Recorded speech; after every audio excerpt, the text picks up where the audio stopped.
और बीड़ा बजवैया हंस के सवारी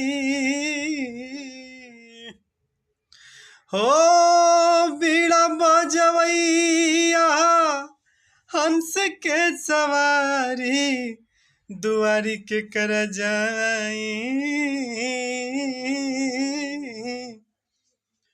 दुआरी के कर जाई हे जग के महतारी, दुआरी के कर जाई हे जग के महतारी।